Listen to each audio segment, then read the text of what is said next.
Okay, good evening, everyone. We're going to go ahead and get started. Welcome.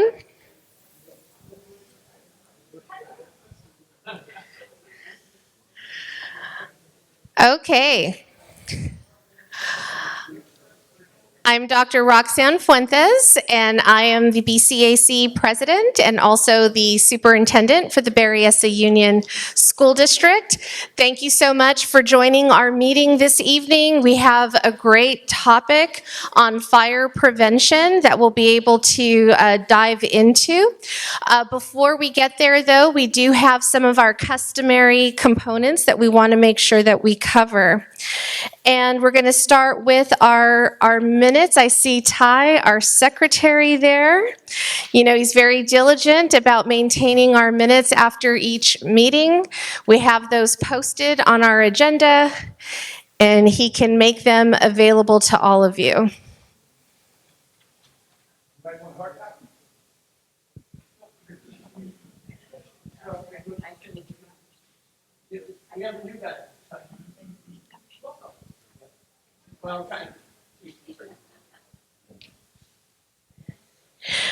All right, thank you very much, Ty. Any questions on our minutes? As I mentioned, they're all available on our website. If there's any additions that you feel we've missed, you can just let Ty know. Next, we have our treasurer's report. Susan? I'll balance this. Hi, good evening, everyone. I have the budget report for April 14, 2025. So the beginning balance March 1st was $1,132.10. We had an expense of the City of San Jose room rental fee for October of 2025 of $75. Then a reimbursement for coffee and cake for the Citizen of the Year celebration, $121.98. That left a balance of $935.12. In the City of San Jose District 4 grant, on March 1st, 2025, we had $10,000. Then $1,126 were spent with Ross Recreation for benches. The balance is $8,898.74. The Beautify San Jose grant, Cycle 6, had a balance of $5,000, and then $5,000 was spent with Ross Recreation on benches. So there's a zero balance for that grant.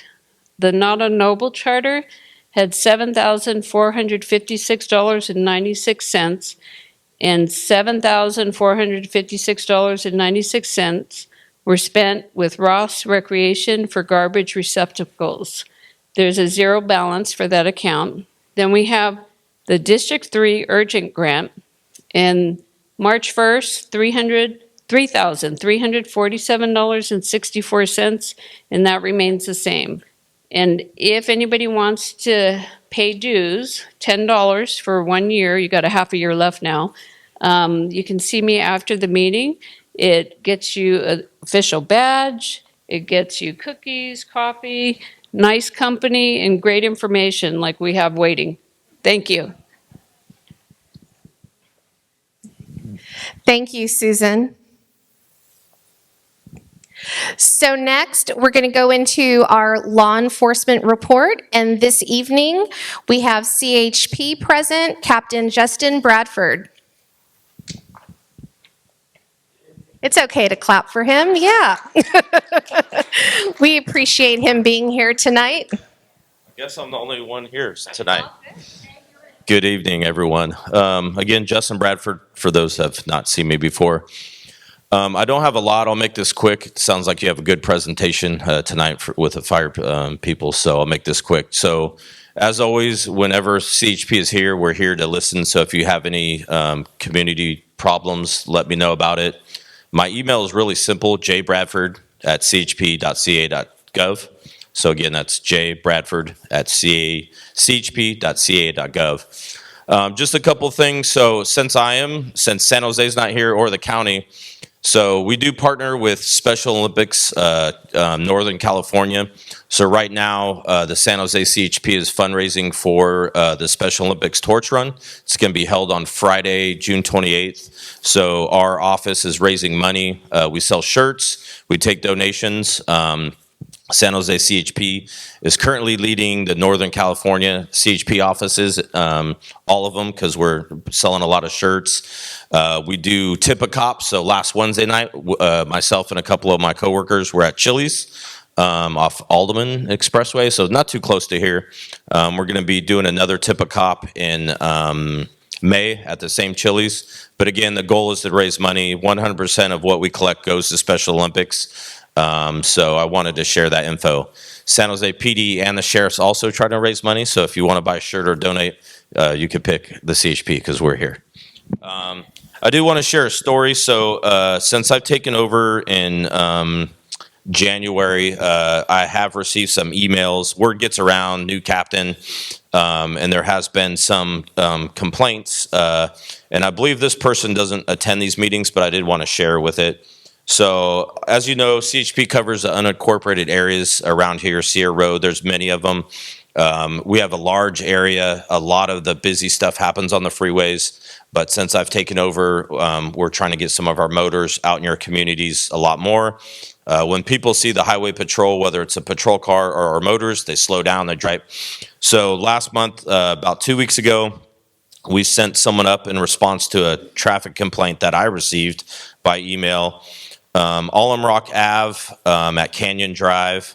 Again, some of those are PD's jurisdiction, some of them are ours. But our motor officer went in there in response to one of the traffic complaints. This is like probably 1 p.m., right? So this kind of stuff is happening on a weekday at 1 p.m. You hear it, you see it, you're probably like, where's Captain Bradford? We need him. So the guy drives by him, he makes a stop, and the guy was actually heavily intoxicated, over double the limit. So our motor officer made an arrest. So we will try to be out there more every day. It's going to be tough. Last month I mentioned we have 11 new officers coming to the San Jose office. They reported last week. So now we have 22.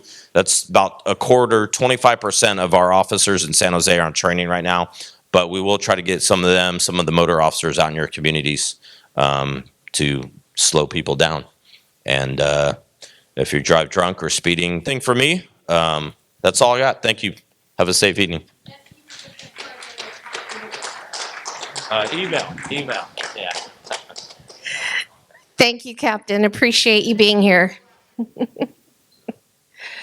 So next we're going to do a little bit of a transition on our agenda. So all of our elected officials and representatives that are here, just so you know, we're going to have you go at the end today because we want to be sure that our fire volunteers have the opportunity to share their presentation in the event they're needed for other responsibilities. We have one more. Come on up here, San Jose PD. Welcome. Thank you, guys. I appreciate it. I apologize for being a little late. I'm just running around doing a little bit of errands. I want to start off with, first, do you guys have any issues that you want to communicate with me that have been occurring in the area? Yes, sir. The Safeway Shopping Center seems to be an ongoing problem. A couple of months ago, the officer said, just call the non-emergency number. The problem doesn't seem that bad to me yet. I'm sure lots of problems hanging on the side of the CVS, up on the middle of the feet. Said, well, it's under the manager of CVS. Had black card, I think, being hit by the homeless people. She said, it takes at least 45 minutes to get to the show up.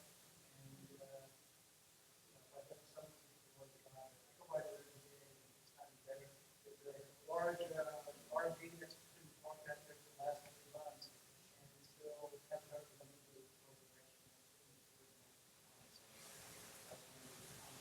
Okay. Couple of things, right? Is, again, like we explained last time, it's private property. So it's private property. While it's open to the public, it is private property. I've had officers there going by almost every day of the week trying to deal with some of the folks out there. It's really incumbent that we're working with the property management company. I've been in contact not only with our officers, but also the district attorney's office to ensure that we're trying to identify who the property management company is in order to hold them accountable and begin to enforce some of the RVs. We can't tow any vehicles, the big RVs or anything like that, from private property. That responsibility relies on property management and some of the responsibles, right? If folks aren't calling us saying, hey, I want this person removed for trespassing or anything like that, we can't move those places. We can't move those individuals from the parking lots because it's private property. CPS is on their own property. Okay. And, it's like secondhand, and it takes a very long time to, the officers to prepare, and the problem is still on the time. That's the problem. Yeah. Really, the RV is on the, other property.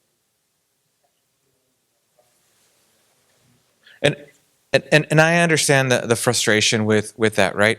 And I can't tell you how long our response times are. It all depends on the number of calls for service. And as I've explained before, for this area, I literally have 4 officers that are dealing with it. And that area responds from Story Road all the way to Milpitas and from 680 to the foothills. So we really try our best to deal with some of these calls for service. And when it comes to vagrancy, it's kind of on our lower priority, right, to deal with this. And I apologize that it comes down to that. And I'll continue to work with my officers to ensure that we're addressing those issues. I know we were just there a week or 2 ago, and then we arrested some guy who had some outstanding warrants that was in there. I know that I saw some questions over here. Yes, sir. Yeah, would it help if there was signage there? I've heard before that if there's some signs of no trespassing. That's More authority. that helps, right? That stuff helps, but we still need to get a responsible to come out. Let's just say if you are the manager, just a responsible, and says, "Yep, I'm the manager. We gave a warning," and then we go out. That person's there again. Someone who has authority on the property, then we can begin to really enforce some of these trespassing laws that we have. Yes, sir. Property manager, has it been to contact the police department? If that's the case, I would not want to do business. No, not really. It's about identifying the folks. That's more what it's like, and then holding them accountable, getting security to move some of these people along. I know across the street where the club is at, they call us all the time, and we respond and address those issues. Yes, ma'am. Mm-hmm. Well, I know that somebody at the other night works informed us of drug overdose. The girl died and the guy didn't die. But he hit the shopping center, the gas station was right Okay. Those sometimes that. tainted drugs. Unfortunately, sometimes the abuse of narcotics results in unexpected deaths. Do we have any more questions? All right. So, and that's a serious problem that we have to deal with, right? Because it's not just for those community members. It really affects all of our standing community. As sometimes we see the police, and it's traumatic to find out why this happened, what's going on. And I know working with the council member and everybody else is that they're really trying to do a lot of outreach for the unhoused, trying to get them into some programs, but ultimately the decisions to get those individuals out there relies on them to try to get some help, to try to get them into some of the mandated treatment. And the only way that we can do that is by working with the district attorney's office, and then getting them into either some mental health treatment or some form of treatment for addiction to help those folks out. Yes, ma'am. Well, I know a year ago, I was a target on land, 7 days ago. And I was attacked by a homeless person in the shed. And explained that they were not there, shout. Okay, and your office just came out and they filed a police report. But I later found out it was never referred to a detective, so how can it be referred to the district attorney? Well, I don't, do you have a case number for that? No, I don't. It's been a year. Yeah, so of course, the statute's run. But I mean, how many cases are like that happen that people just don't know? Well, I would, in order for me to find out the details about that specific case, I would have to get a case number so I can look it up and then figure out what happened regarding that case. And I apologize that I don't have the details for that to give you an answer for that. And those types of cases are important to me to find out about so I can work with the captains in the Bureau of Investigations and then figure out what's going on. What other follow-up do we need to do to ensure that we get some successful prosecution for these cases? Yeah, I can give that to you. I'll provide it. Any more questions? Yeah. Thank you. So next, we're going to go into our presentation for this evening. We know that we've had increased risk of fires up and down the state, especially with the change in our climate. And BCAC felt it would be a great opportunity for all of us to really think about preventative measures that we can take to protect ourselves and to also really think through what are those key points that we need to know if in the event we were in fire crisis. We certainly know that there's lots of risk with the foothills. We talk about it all the time here in BCAC, worries about fireworks and things of that nature and what could possibly happen in our neighborhoods. So we're really thankful to have a great team of support here in our Berryessa community. And the first group that I'd like to introduce you to is our San Jose Fire Department. I know they just have a few minutes to be here with us, and so I just want them to come up and say hello and let us know who they are and when in need, what we can do. And we also have Spring Valley Fire, a volunteer fire team here tonight that'll be doing a presentation afterwards. Do I have to use the mic? Yeah, we're recording. Okay, I'll use the mic. Hi, everybody. Thank you for having us tonight. I'd like to thank the BCAC for inviting us to come and talk to you. My name is Jeff Deem. I'm the fire captain on the A shift at Station 19, which is at the corner of Piedmont and Sierra, so we're your neighbors. And I brought along the crew today, Jesse Lawler, Michael Corey, and Steve Vittoni. Mainly they're here to support me up here talking. I had the privilege of speaking, it might have been last year, at the event we kind of talked about some wildland fire preparedness.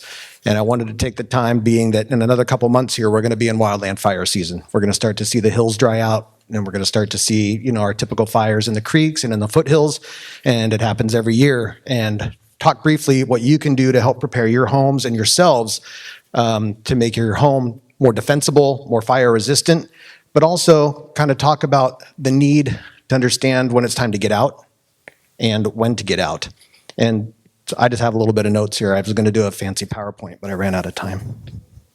But first, just to mention some things about housing, having, non-combustible roofing or siding, and what that means is like a composition shingle or a stucco siding is very important. It's fire resistant. It's going to help protect your house when fire approaches, or especially embers that come through the air and can land on your roofs. So something to think about if you're thinking about updating your old wood shake roof. There's still a few out there, but not many. When you go to do a new roof, they're going to make you put on a composition or a tile roof. Underneath your eaves and your balconies and any of the exposed areas, cover those with a fire-resistant material, because that's where embers are going to go in through those attic vents. They're going to go in through the crawl space vents. They're going to come up under the combustible decks. So anything you can do to make those fire-resistant is very helpful. And something I wanted to touch on, it's fairly new, but CAL FIRE has come out this year with some new designations for defensible space, and they're called clearance zones. And there's Zone 0, Zone 1, and Zone 2. And just to give you an idea of what they're talking about when they talk about these zones, Zone 0 is the first 5 feet from your house are the most important area. And what they want to do is make that closest area to your house fire resistant. So what they've proposed in their new clearance zones is that no combustible or flammable vegetation within the first 5 feet of your house. And this isn't just weeds and shrubs. They're talking about ornamental vegetation too. They're talking about bark. They're talking about nothing within that first 5 feet. If you have a fence that borders your property and it connects to your home, they want that first 5 feet to be wrought iron, steel, something that's not combustible, that can't burn. That's the first 5 feet. Zone 2 is reducing, Zone 1, I'm sorry, is the first 30 feet. And basically they want you to keep it green and keep it clean. So water the things that need watering. And by keeping it clean, keep space between your flammable shrubs, clean up your pine needles, dead branches, and all that within your first 30 feet. And then Zone 2 is reduce the fuels within 100 feet of your property. And that's just keeping it mowed, maintained. If you have a large property, maybe some fire breaks put in with a tractor or some sort of rototilling device. Looking around your home, based on your home design, the topography, the land where it's built, and local winds. Sometimes you walk around your house, you notice where the leaves are always accumulating. They're accumulating in these little corners, they're accumulating behind the deck, they're accumulating by the front door. These are based on your wind patterns. These are where the embers are going to go. The embers are going to follow these same wind patterns. So you want to protect these areas where you see leaves accumulating. That's the same place that these winds are going to blow these embers. It's something to be aware of. A recent study as part of that zone clearance I read is that it said that 60% of the houses that burned during a wildland fire, the fires started within that first 5 feet of the home. So the flip side of that is 60% of these houses that burned can be reduced, 60% of these fires can be reduced if we eliminate the flammables and combustibles within 5 feet of our house. And going along with these zones, defensible space, vegetation management, you may have seen lately, I've seen them around my house, and I've had people asking, come to the fire station and ask about helicopters flying, circling. You may have seen them flying in the foothills, and they tend to hover over a certain property or an aircraft. And sometimes they're PG&E, they're checking on their power lines. But a lot of times these are contracted aircrafts by the insurance companies, and they're taking aerial photographs of your property.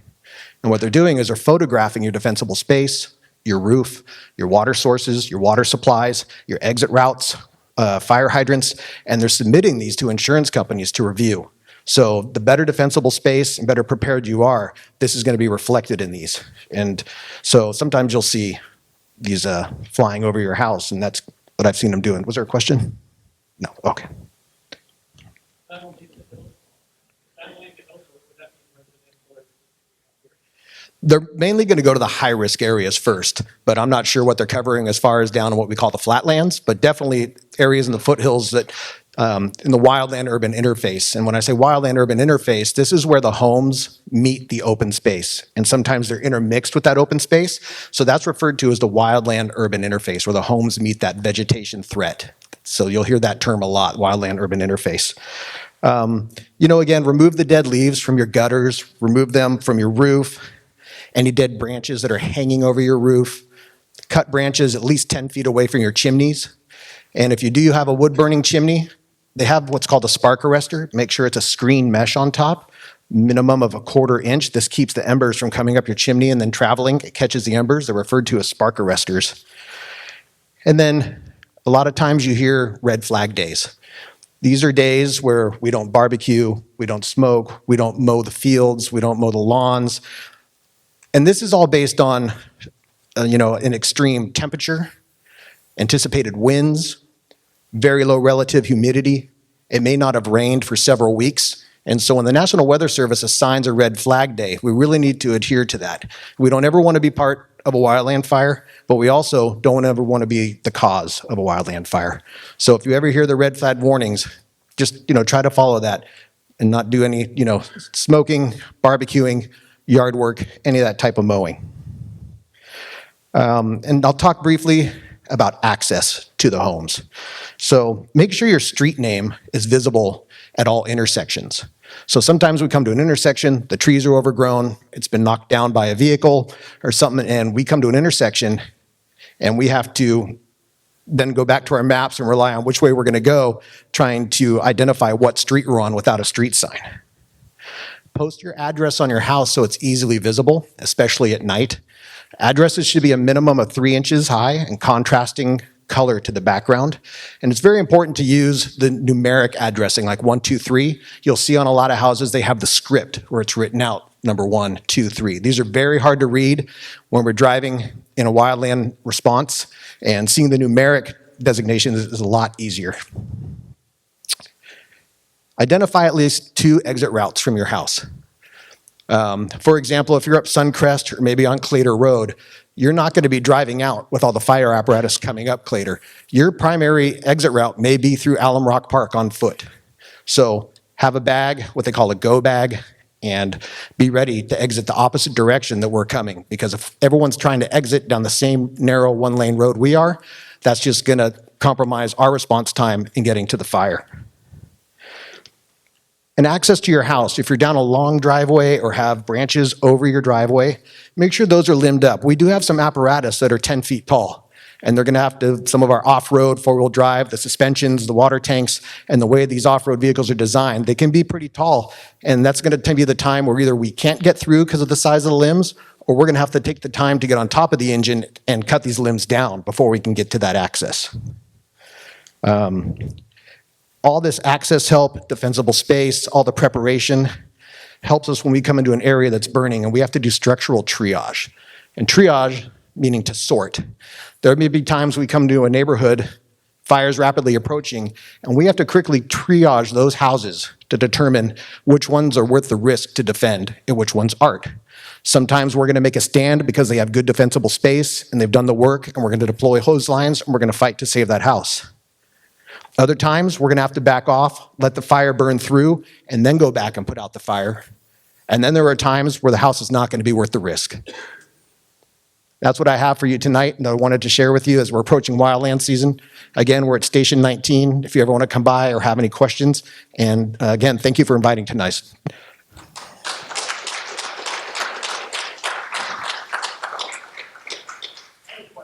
Sure. Can you explain to us what happened? Because I'm always curious. There's a home right by the station there, right? When that caught on fire on Piedmont Road. Oh, yeah, across the... Yeah, that was a house fire that started in the kitchen, or? I wasn't... I wasn't on duty that day, and I'm not sure if Arson has finished their report on anything like that, so I don't have any information on that, unfortunately. A water heater, okay. They were so close to you, all that damage. It was a big care by way. It was an explosion. Yeah, explosion, and then somebody has to call. What I did hear is that nobody did call that in. I heard that they heard it, the station actually shook, and they self-deployed in the engine to go investigate what the noise was and found the house on fire. Yeah.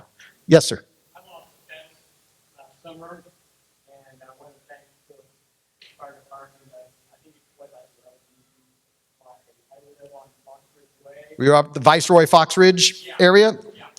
We were the first in company on that. Yeah. There's like eight houses lost. Yeah. Unfortunately, no damage to the house, just only fence damage.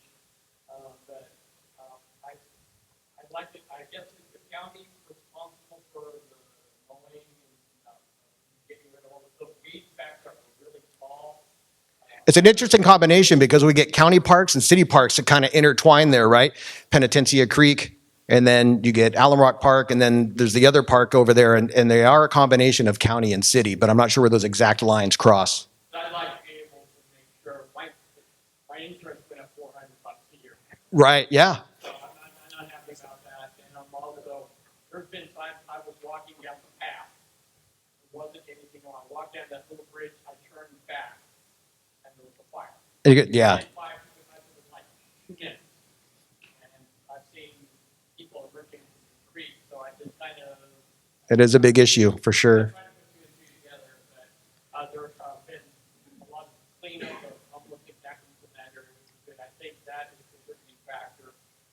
But I would just like to be able for the rest of the week or if you put it in the summer, not have to be on control in the afternoon, make sure my house doesn't burn down.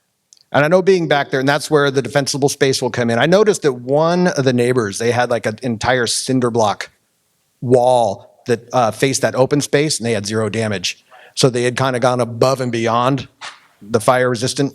My next neighbor put in a metal fence, Yeah, but that lots of privacy. If I had had more time to research it, I might have done something different. We had to go to Europe 12 weeks. mm-hmm. Just put a fence ASAP.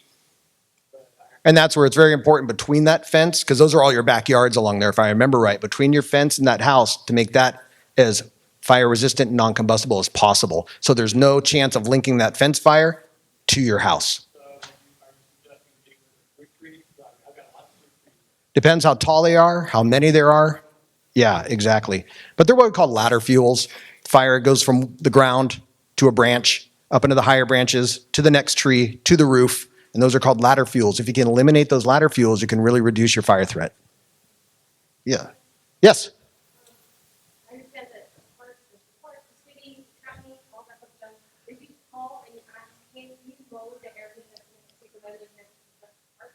And I asked them, hey, can you clean this off because the brush is spreading into my fence? Right. And I'm worried that there's a fire, it's like literally just against my fence, and they don't do anything. Is there any parts that you guys play in ensuring that the parks are compliant and creating a safe environment for the community? So as far, what you can do is you can, like you said, call the city, and they may say, this isn't our jurisdiction, and they'll refer you to another number. And then it becomes the county, which we don't have enforcement over the county. But we do have a prevention bureau that can be in contact with them and maybe help advocate for you.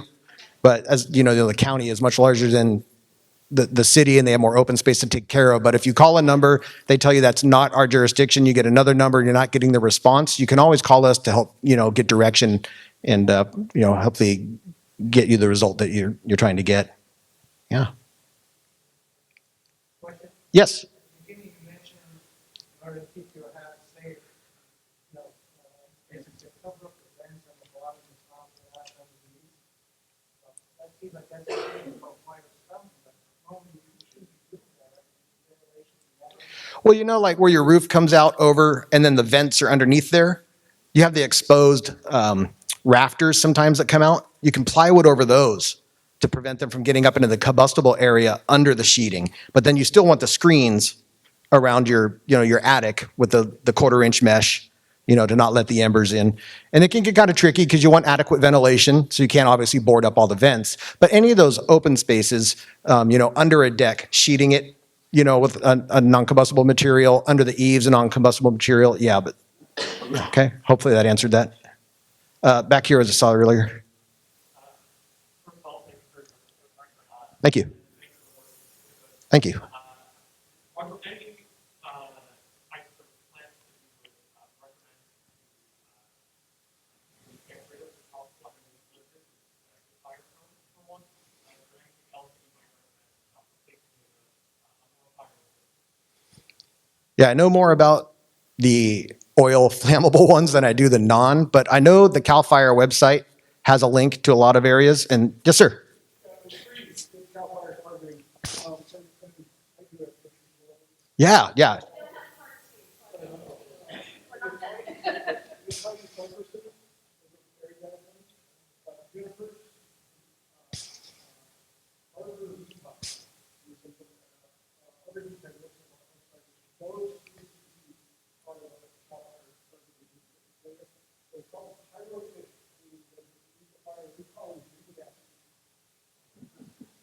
I've noticed too, during some research too, if you go to the Marin County Open Space or Marin County Fire Department, they have like a multi-page list of fire-resistant vegetation that they recommend for putting around your houses. And it's like multiple pages long, a lot of good stuff there. But I found that seems to be the best resource for that type of vegetation I've found. Yeah. I searched it under Marin County Fire Department. And they have an organization called Fire Safe Marin, and they post a lot of this stuff as well. So if you look under Fire Safe Marin or Marin County Fire Department, there is a huge section in there about recommended fire-resistant vegetation. Yeah. Yes, sir.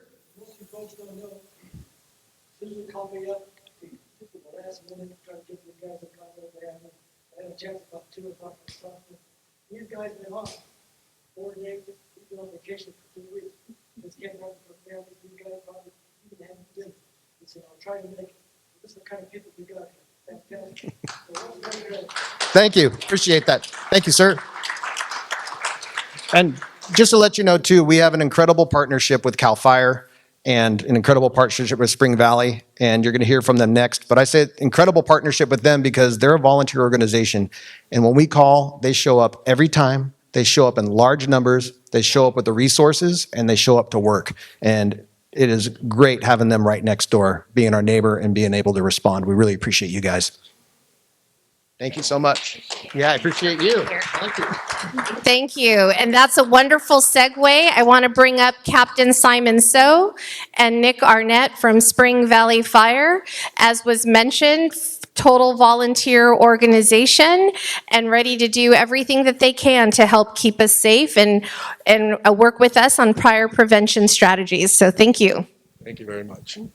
Thanks for having us. So my name's Simon So. I'm actually I'm one of the captains, and I manage actually our UAS team. That actually stands for Unmanned Aviation System.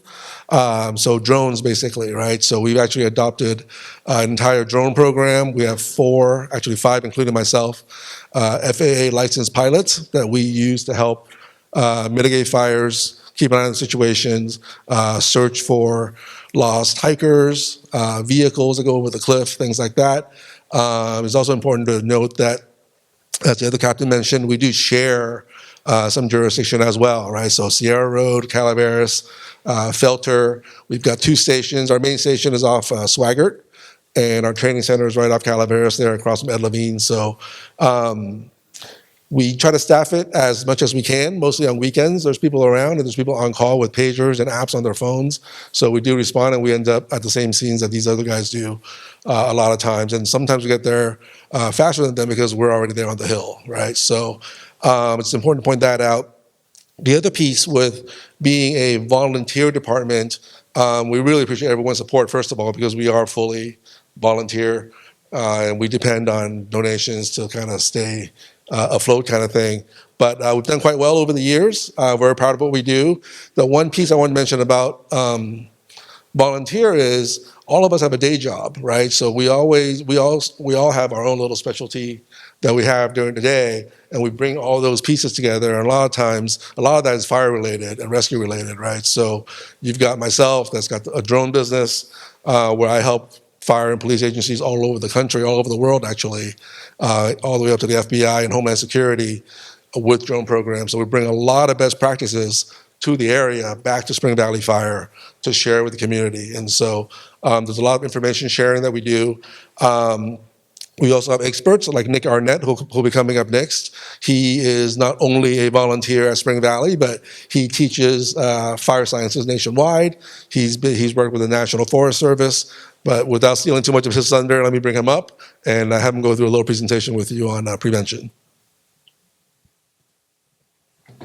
While he's setting up there, the other captain also mentioned I don't know if you guys heard, but the California State Fire Marshal did officially announce that wildfires are no longer a seasonal thing. It is a year-round phenomenon. We saw in LA what happened. There were wildfires in the Bay Area, in the South Bay as of today, literally, and some more details about what maybe some of the other captain mentioned, but he'll actually have PowerPoint slides, and here's Mr. Arnett. Thank you, Captain. Hopefully my PowerPoint will show up there in just a moment. I'm going to tell you what you'd be seeing right now while the projector wakes up. Oh, there it is. So I do a lot of things related to preparation and response to emergencies and disasters. I teach CERT right here in this building sometimes for the city of San Jose and in a lot of other community centers and places around the city. And I, of course, have been with Spring Valley for 8 years. I am working with our Fire Safe Council that the San Jose captain talked about and the folks who provided a lot of the information for you tonight. In fact, tomorrow, the Fire Safe Council is having a kickoff meeting with CAL FIRE to launch what's called the Ambassador Program. And ambassadors are going to be people who do neighbor-to-neighbor assessments of fire safety to to help us make our communities more fire adapted. And I'll talk a little bit more about what that is, but I'm going to be part of that project and one of the instructors to train the trainers and so forth. So that's with CAL FIRE, which is, of course, our big partner as well. And I am on the board of the FireWise board for the community I live in. I live in a very high fire danger area, Holiday Lake Estates in Morgan Hill. So this is personal in a lot of ways. And we do work a lot with Santa Clara County Parks at Spring Valley because we have Ed Levin Park right there. And part of the reason I put a bunch of logos up there is that the way that across this country communities become more fire adapted. Notice I'm not really saying fire prevention. I'm saying this is about living with fire in that wildland urban interface that San Jose Captain talked about. Fire comes through naturally. There's things we can do, though, to slow it down, to stop it from taking our homes out, to stop it from taking lives, make it easier for you to evacuate, easier for fire engines to get in. But the only way it ever happens is through partnerships, getting everybody involved, the residents, the government organizations, even the businesses, churches, and so forth. That's what's been successful all around the country. So I already said a lot of this. In addition to Spring Valley, I'm also on a couple of our national incident management teams. I supervise medical and rescue for our firefighters on the really, really big fires and hurricanes and so forth. This is one of my core areas of expertise, what I'm talking to you tonight about, because I am a community wildfire mitigation specialist, and I'm a public information officer. I was on the Eaton fire in Los Angeles for 2 weeks as a public information officer, so I certainly saw all that firsthand, and I can talk about that a bit. Some other qualifications there, and I will call out the one. I am a pilot for Captain So's drone program, and I teach at our fire academy, and I teach this same topic for the National Volunteer Fire Council. So again, it's about participation and partnerships. That's what makes this work in communities. If you think regulations and enforcement are going to make your community wildfire safe, unfortunately, that has a very, very limited effect. It's very expensive to enforce the laws and so forth, and over across the country, we've seen that's not what's effective. Again, it's getting all the stakeholders involved. So when I teach this, I usually ask people to stand up for these things, but I'm not going to do that tonight, partly so that we can move fairly quickly. But maybe you just put up your hands. Has anybody here actually volunteered instructor? Was I your instructor? Okay. Definitely check out CERT, because we do cover wildfire safety and a lot of other emergency and disaster safety, because we need people like you to volunteer to essentially be the surge capacity for the fire department for all sorts of disasters. There are not enough firefighters, police, dispatchers, et cetera, to handle these big disasters, especially for the first few days. So CERT is all about training you to do that. How many of you have ever replaced a roof or siding? You've done some fire prevention. How many of you have cleaned your gutters? How many of you have cleaned your gutters this spring? Good for you. I got up there with my leaf blower and started working on mine, because that is a huge thing you can do to reduce the chance your house will ignite. How many of you ever cut down a tree? Yep. How about removing the brush or lower limbs of trees? That's what Captain Dean was talking about as ladder fuels, and I'll explain that a little more. Anybody ever mowed the grass? We had a complaint about that, right? Mow the grass. Yeah, that tall grass, fire will move there pretty fast. Anybody ever rake leaves? Yeah. Anybody ever attended a wildfire mitigation event? Y'all should be putting up your hands, because that's what we're doing right now. And I usually invite people to talk about why they enjoy living in the wildland urban interface. My wife and I love where we live. We have deer coming through, she feeds them. We have wild turkeys, we have wild pigs, we wish we didn't. We have foxes and so forth, and it's quiet, it's dark at night. It's a beautiful place, but it's high fire danger. So again, partnerships are what makes it work. So it's residents like you, FireWise boards. In California, if you form a FireWise community and get approved, the insurance companies are obligated to reduce your rates or discount it against the rest of their rates. So a lot of things we're going to talk about here are the things that communities need to do to become FireWise. It's not certification. I'm trying to remember the word they use. It's FireWise approval. The Fire Safe Council is a group that brings together all these stakeholders. We have one of the best fire safe councils in the country here in Santa Clara County. It's one of the most effective ones out there. They've been able to raise millions of dollars to reduce fire danger in a lot of different areas, and the foothills here are a huge, huge focus for the Firewise Council. And of course, government, all the public land managers, the elected officials, utility schools, business service organizations. It really takes everybody. And it really takes face-to-face meetings. Just educating people about this, it has limited effects. But when we actually get together, and a group like this is, the perfect environment for it, where we get to know each other, build those trusted relationships, and work side by side, and have a barbecue or something to celebrate what we've accomplished. Those are the sorts of things that really, really change communities to be much more fire adapted. So fire's natural. The problem is, for many, many decades now, we've been putting them out, right? And so fuel builds up. We call vegetation fuel. Just talking with one of our firefighters the other day about the fact that once you start working wildland fire, you can't look at a hillside without seeing fuel. It's all fuel. But because we let it build up, then the fire isn't coming through on its natural intervals. We get this risk of not just a mild, low-intensity fire coming through, but what happened in Pasadena, what happened in the other parts of LA, these really intense, extremely destructive fires. So this is really about two things, and Captain Dean talked about a lot of it. Fire smart landscaping, I will show you some pictures of it, and home hardening. So the fire smart landscaping is essentially you're doing what the natural low-intensity fire would be doing if it was coming through in the normal interval. We don't want them to come through, right, because we put those fires out. And that just slows down the whole thing so that we can catch fires when they're small, so that if you need to escape, you have more time and room to get out, and there's more time for firefighters to get in there and stop it. So fires spread more slowly. So home hardening is about protection from embers, and our San Jose captain talked about embers a lot. And one of the things I'm not sure he made clear is that most of the houses we lose in these huge fires, like the Eaton fire in Pasadena, are not from the big wall of flame that makes the TV news. It's the flying embers. And those embers can travel miles sometimes ahead of the flame front. When it's extremely windy and you have those kinds of vegetation that I talked about earlier, those can send embers all over the place. So if you have leaves in your gutter, those embers fall into there, and that's perfect kindling. Your gutter's nailed into wood, almost certainly, and so if the leaves in the gutter start burning, you'll lose your home. One of the things I noticed while I was at the Eaton fire, I drove around Pasadena and looked at some of the houses that survived where everything around them burned, and one of the things I noticed is half of them had no gutters at all.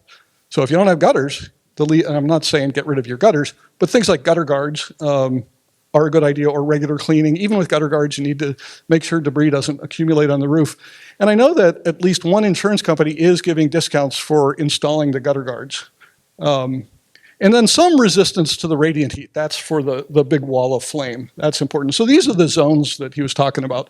Zone 0, 5 feet, just nothing that can burn in that immediate 5-foot area around the house. So gravel, dirt, concrete. That's another thing I noticed in Pasadena. Now, I'm not saying these things guarantee your home's survival, but I'm saying the homes that did survive tended to have these things, and I noticed a lot of them had concrete all the way around. And a lot of those were not actually always homes, but sometimes garages where they had sidewalk and pavement all the way around the building. And despite everything around them burning, they survived. And then, so that's zone 0. And then zone 1, clean and green, keep the grass mowed, and so forth. And then zone 2, you can have more fuels out there, but you want to space them out. And then we do want to talk about the ladder fuels. So again, zone 0, nothing combustible, and get rid of all that debris in the gutters. And if you have a wooden deck, you don't want debris caught between the boards in the deck. And you want to repair any rotten wood. If you look at your deck and ask yourself, could an ember get lodged in here? And if it could, figure out a way to close that off, repair it or something. A leaf blower works pretty well for blowing the debris out from between the boards, because the wood itself is hard to ignite. but leaves and things caught in the spaces between the boards, that's going to ignite really easily. Yes? Composite? They're, We got rid of my wood deck over a decade ago. That's composite deck. they're more resistant for sure. I would look up the material and find out, but it's definitely an improvement over wooden. No question about it. Whoops. What did I do? Screensaver? It's back on that screen.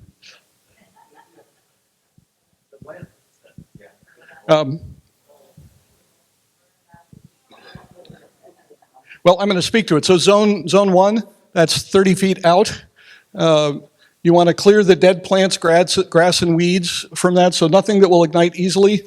And then spacing between trees and shrubs and furniture that can burn and so forth. Oh, and by the way, on the decks, especially if it's like if you hear that there's a fire that you're getting a warning that you may have to evacuate, get anything that can burn off your deck, and never store stuff that is flammable under your deck, unless that deck is completely sealed off. But the typical deck that's open or has lattice, if you have stuff that can burn under there, that's a formula for setting your house on fire. Outbuildings, 10 feet of clear space. Prune things back from the windows, again, the 5 foot. And ideally, it's good to not have any trees have branches overhanging your house, partly because that way they won't drop leaves in your gutter. And they recommend 10 feet clearance around your chimney. And then if you have a fireplace and you have wood piles, those should be in zone 2, which is that 30-foot distance. So beyond 30 feet for the wood, keep the wood pile, or anything else which would burn hot and intensely, 30 feet or more from the house.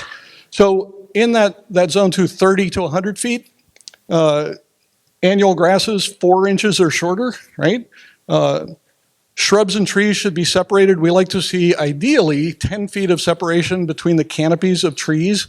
While I was in Los Angeles, I was out putting up information at coffee shops and so forth, and I ran into, I'll just say, a very senior Los Angeles fire official. And I asked him, his thoughts on the fire. And one of the things he said is that he was surprised it didn't run all the way to the freeway because of what we call continuous fuels. So continuous fuels are fuels that can carry the fire a long distance, and that's what they did in Pasadena. There weren't any big breaks in the fuels. So a lot of what we're talking about here is essentially creating fuel breaks for your house. So there's the ladder fuels, the vertical spacing. If we can keep the fire from jumping up into the canopy, we're slowing it down tremendously. Fires like the Eaton fire, the Palisades fire, the fire is running, it's doing what we call a crown run. It's jumping from the top of one tree to the next. If it can never get up there because you've separated the fuel on the ground from the tree by taking all those lower limbs off, we can really slow it down. So in that zone, it's okay to have up to 3 inches of debris. Now, again, this is 30 feet from your house, right? So it's okay to have 3 inches deep of leaves and needles and so forth. Wood piles, you want mineral soil, we call it, just plain dirt around it. If you're storing propane tanks or outbuildings, even more separation. So there's that horizontal tree separation. I thought I caught all the Morgan Hill references here. The last time I taught this was in Morgan Hill.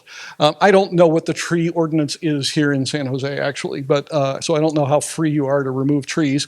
But you want to check on that, because the fines for removing a tree when you shouldn't can be rather enormous. So, and the county does require a permit. All those distances get longer when you're on a slope.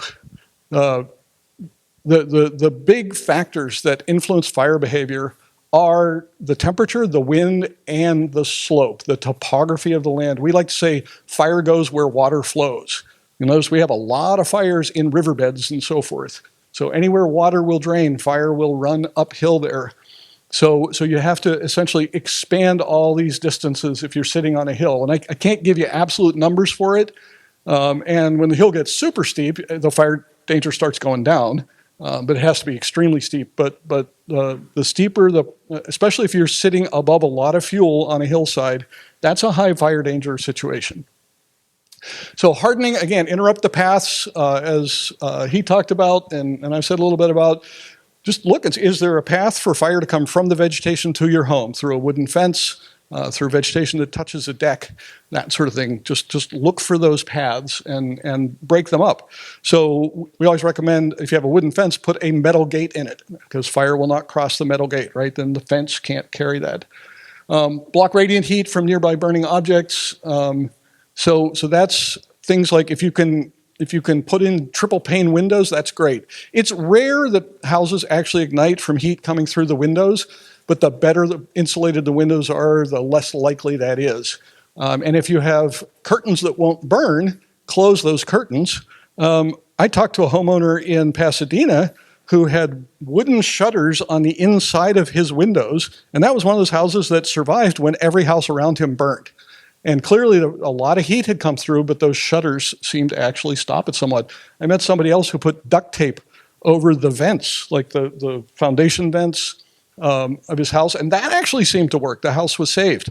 And by the way, on those vents, your foundation vents and the soffit vents and roof vents, 1/8 inch screening. I think you may have heard a different number earlier, but you want really tight metal screening, 1/8 inch screening on all those.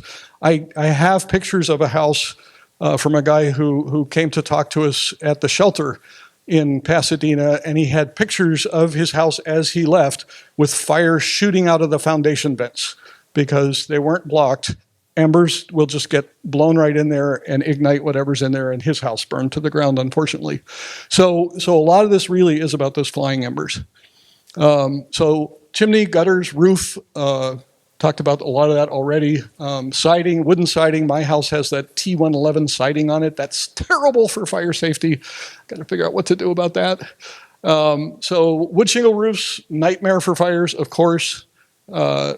Seal gaps, again, look for where embers might lodge, look for where debris has accumulated and dried out, because that's tinder, and if embers hit it, you could lose it.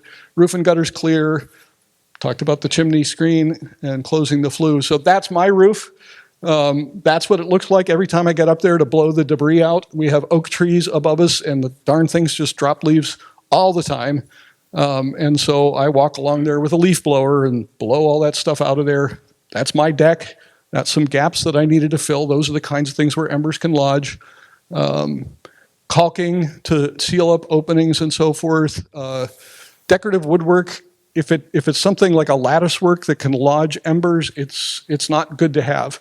I will say there are some products out there that will protect wooden decks and wooden decorative things and so forth. They're expensive though. There's a couple different things. There's stuff called intumescent paint. It's like $400 for 5 gallons, I think. So not cheap, but it expands when it gets hot. And there's actually a company here in Morgan Hill called Komodo, which has come up with a new coating, still not quite as expensive as that, but it's getting a lot of attention because you can spray it on your vegetation, you can spray it on your home, and you can even paint over it. And it's very ecologically safe, very interesting product. The company's called Komodo, like the dragon, Komodo.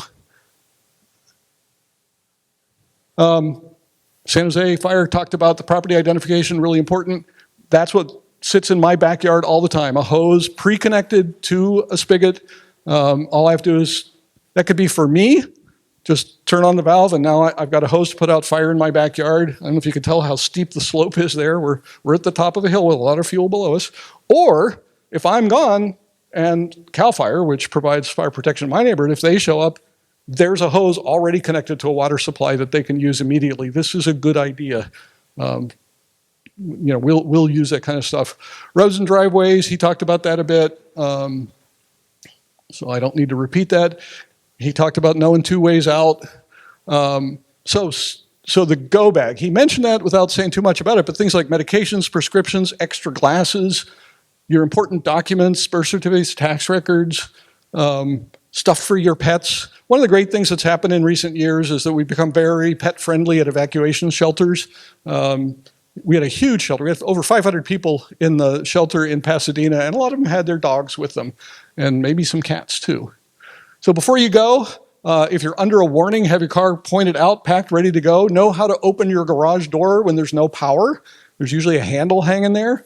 You want to be able to do that. If you are stuck in your garage and fire is coming and you can't figure that out, drive through that door. It's just aluminum. Get yourself out of there. Close all your doors and windows, shut off air conditioning, close fireplace doors, flues. So anything that can ignite, move it away from the windows, because it is possible that radiant heat could ignite them through the window.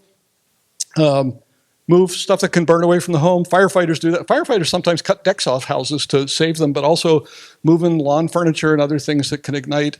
Turn on your lights so we can figure out where your house is at night.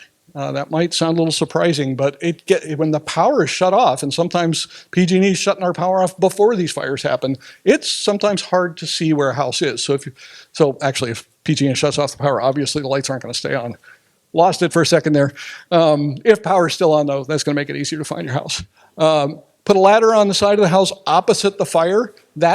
We do have ladders, but we don't have a whole lot of ladders to get up on roofs and put out those gutters that might be burning and so forth. So a ladder on the side away from the house is going to make it easier for us to get up there and put water on your roof if we need to, and leave early. Don't wait, especially if you have any kind of access and functional needs. So just so you know, in the fire side, we recommend evacuations. Law enforcement owns that. That is only law enforcement has the right to tell you to evacuate or make you do it. If you haven't signed up for Alert SCC, please do. You can search for that on your phone or just talk to us afterwards. This is our county's official way to notify you. I take Q&A, but I think we're out of time. Are we out of time? Burning?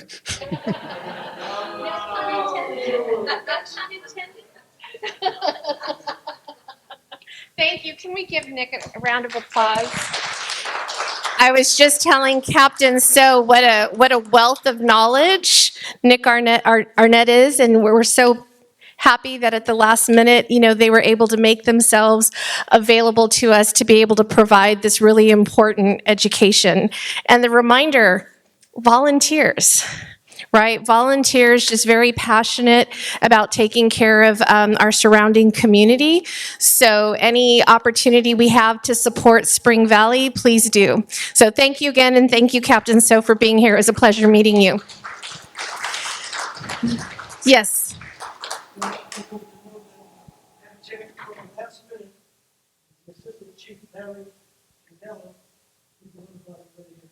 Excellent. Thank you so much for your support. We appreciate it.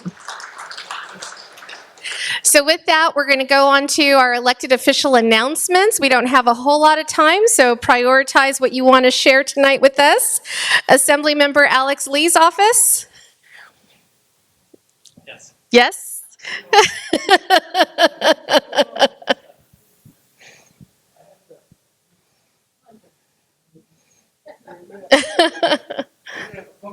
No podium today. Sure thing. All right, since we're out of time, I'm just going to mention one thing tonight, and I'll do the bills next month, right? They still have a long way to go. This past Friday, the Assembly member held his Unsung Heroes event. Linda, Susan, Sita, and Sharon was there, but it was a great turnout.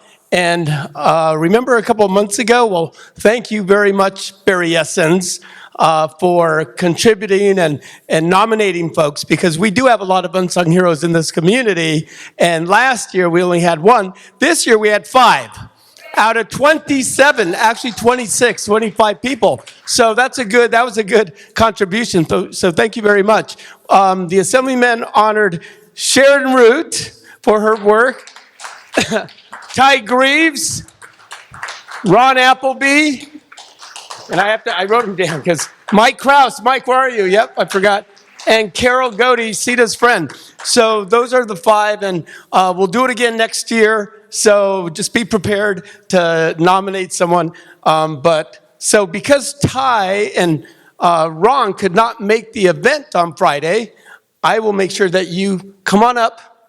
I think you can come up now, and you can receive what everybody else received at the event, but from the assembly members. So Ty Greaves, here is a certificate of recognition framed for you. Hold on to that. We're going to take one quick photo. Ron Appleby, that's for you. And so let's get in the center here. And can someone take a photo? Where's Ra? Yeah, I'm using your staffer. He's a good guy. All right, let's get over here. Where you want us? Right in the, I'll take my glasses off. all right, here we go. We'll send it out. All right, ready?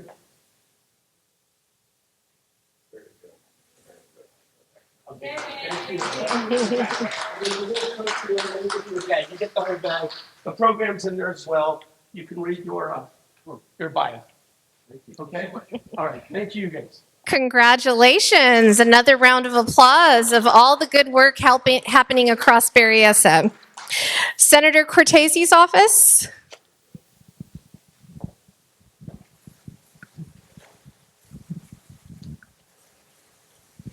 Hi, Megan from Senator Cortese's office. Glad to be back. For the sake of time, I will also do bills next time because we have over 25, and they're moving through all the committees right now, so we'll have probably a better update next month. But if you want to know about any specific bill that you've seen in the news or just have seen in our newsletter or in conversations, please feel free to reach out to our office or just come up to me. Happy to ask questions, provide fact sheets, all that. The one announcement that I did want to make for those of you who are interested, on May 20th, it's a Tuesday, we are hosting our 22nd annual bus trip for education. Basically, we just take a bunch of community members, we pack you all in buses and we take you to Sacramento, and we have you speak to over, I think we have 14 or 15 state legislators, including. It's a nice trip. We have nice buses. We give you lunch, but yeah, we have I think a lineup of like 15 or 16 state legislators, including President Pro Tem McGuire, the chairs of the Assembly and Senate Education Committees, and so many more. So they'll be giving speeches, and we want to bring out community members to advocate for education as a budget priority, as well as a host of other things. Not sure how many of y'all are in school still, but it's still quite a important cause. Obviously, we have our lovely superintendent here as well. Oh my gosh, yeah. Yeah, we have a couple of student groups as well, but yeah, the senator really wants to see, involved community members, adults, and voters, so that you all have an impact on, education legislation moving forward, especially with the current climate and all that. Yeah. Thank you. Councilmember Cohen.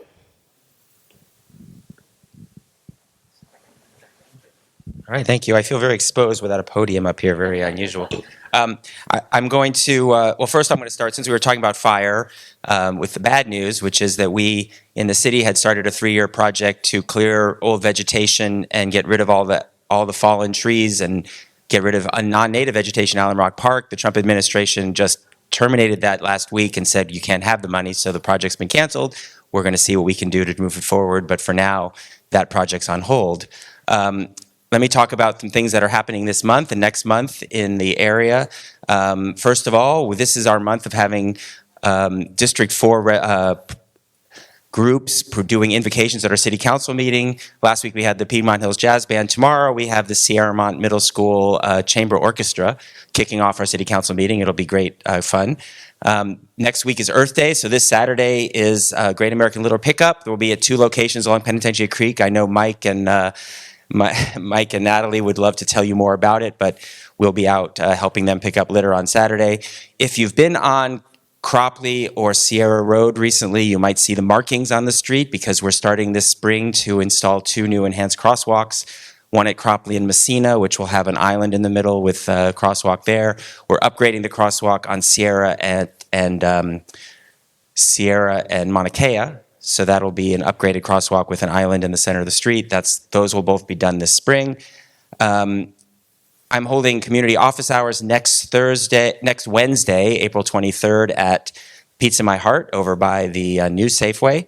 So that'll start at 5:30. Join me if you'd like to talk about what's going on in the district. The construction has just started on the interim housing project at Cerrone up in North San Jose, which will have about 200 spaces for unhoused people to live. The groundbreaking for that will happen at the end of April, but the work is already getting started.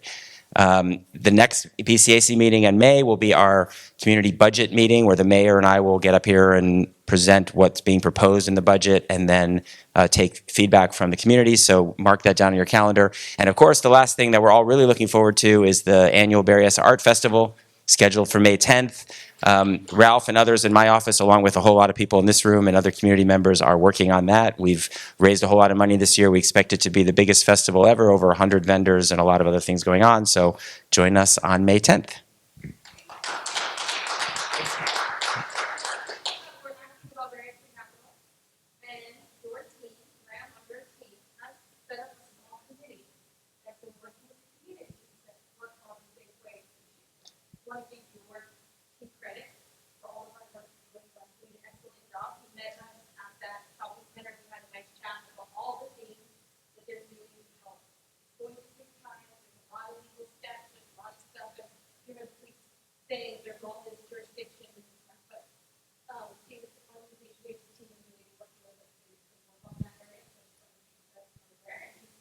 Appreciate that. Yes, our team's working on a number of areas around the district, but thank you. That's one of them. Thank you very much. All right, thank you, Councilmember Cohen. And I overlooked Supervisor Otto Lee's office. No one here tonight? Okay. And then I know from Mayor Mahan's office, Stephen, you wanted to make an announcement? Thank you very much, Dr. Fuentes. Thank you so much for our firefighters in Spring Valley for coming out as well. This past weekend, the mayor and our team went out with several organizations, including the fire department, Evergreen Valley College, and Beautiful Day with the church nearby to help clear a lot of the brush near there. There's a senior center there where there's a lot of dry brush, a lot of what you call fuel. So we got rid of a lot of that. So we're hoping that we can do that across other parts of the city where there's a fire risk as well. I just want to also, in addition to inviting folks to the budget town hall alongside Councilmember Cohen's office, to invite folks on Saturday, May 17th at Arena Green East by Little Italy. We'll be having our State of the City address. That will start at 10 a.m. And it should end with service projects till 2 p.m. So we'd love to have you come out. Mayor will be announcing, progress we've made. And also we have flyers. There'll be fun service projects that we have out there. So for instance, there will be murals, tree plantings, all fun stuff. And toward the end, we'll have fun events for kids and also food trucks as well. So please come on by RSVP. Mayor really hopes that 1,000 folks come out. So let's make it 2,000. Everyone from District 4, just come on out. It'll be fun. Thank you for those announcements. Next, Richard Santos.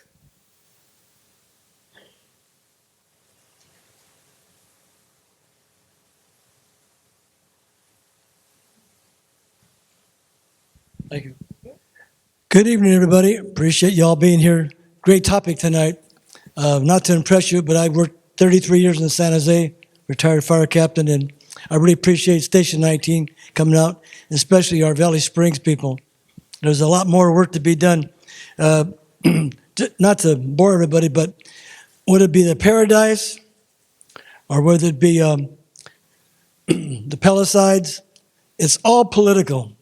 If you plan properly, I don't know how you can build $20 million houses and not have trails, manzanita brush next to you, and a dam that don't work. So when you hear the politicians don't want to have dams, think. Up in our hills, supposed to be 36 feet of all through the fences up there. It's not being done. So it takes everybody to educate themselves. Right now, it's called the Hollywood Estates in Anderson. I happen to be the chair of the Santa Clara County Emergency Operations Council. We're going to go down there to address that. But the issue is when they had the dam, why was it built and all those homes allowed to be there without only one road in, no second road out, and brush all over the place? So you can go on and on and on. So take this information you got tonight very seriously.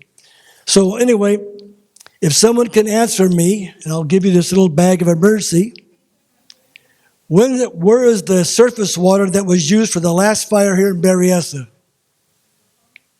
Go ahead. What's the name of it? Thank you. But you were good enough. I was very proud of the night to attend Assemblymember Lee's Unsung Heroes. You already talked. All right. We love you. Get out of here. I already been through that. But I was proud about it. It was at least, I think what it was, Sharon. We got Mike. We got Ty. Who else? Appleby.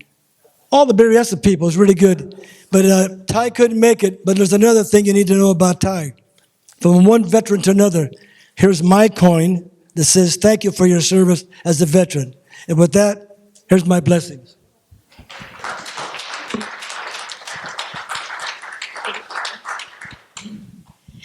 Thank you. Next, I will do my brief district update. Seems like every time we meet, we're getting ready to go on vacation again.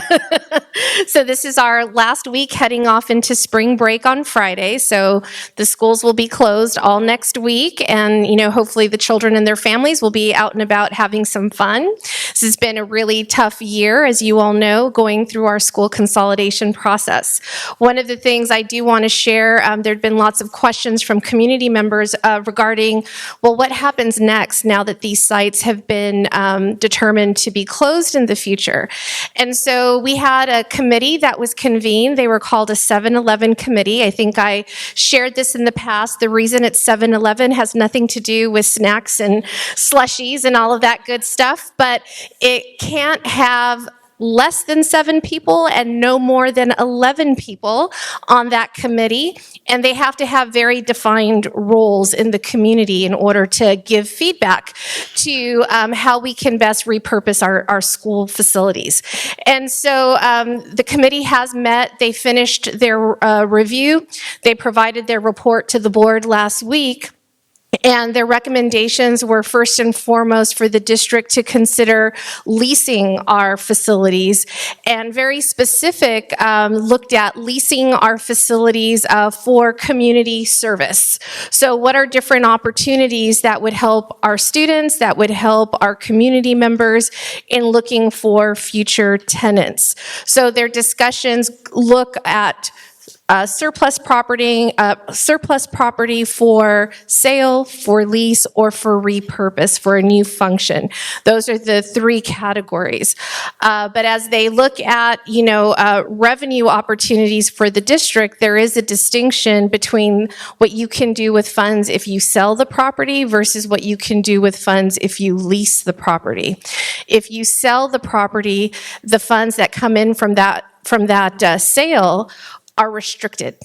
So they're not openly flexible. They do not go straight to our general fund bottom line. However, if you lease the property, that rental income does go straight to the general fund and can be flexibly used for student support services, staff support, et cetera. So that is where we are. We will let you know as we begin to entertain opportunities for potential tenants and what services will come in those facilities. That's kind of the latest on where we are with that.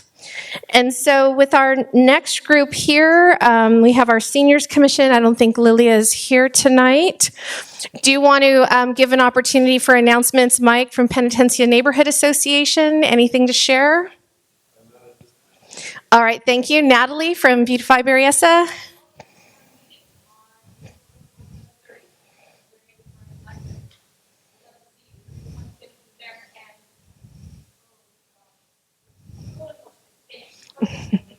Want to know what's allowed, what's not allowed, what's it covered, what information is covered. So thank you very much. And we have our next meeting will be May 12th.